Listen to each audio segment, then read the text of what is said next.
Christina Rey na-touch sa pag-amin ni Clarice de Guzman. Love wins.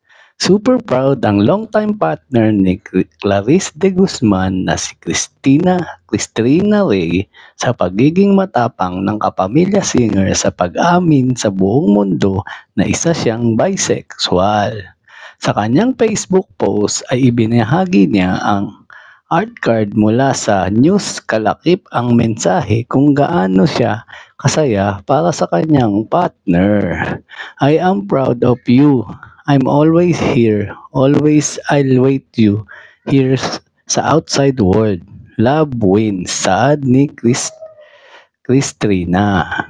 Kalakip ng kanyang mensahe ang rainbow flag at white heart emoji. Sa hiwalay na Facebook post ay proud na proud si Christina na ipagsigawan sa mundo ang pagmamahal kay Clarice.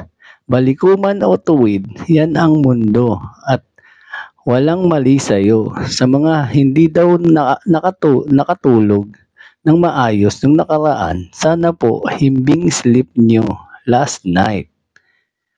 Sana po ay patuloy niyong yakapin at mas mahalin ang nag-iisang Clarice de Guzman. Keep on shining our soul, diba? Say ni Christina. Matatandaang marami ang natuwa sa naging pag-amin ni Clarice sa latest episode ng Pinoy Big Brother Celebrity Collab.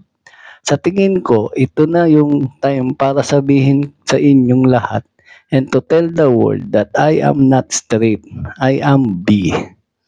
May 4 years akong partner, her name is Trina. Hindi alam ng public, pero alam ng parents ko and kasama ngayon ng mama ko is her. Sabi pa ni Clarice.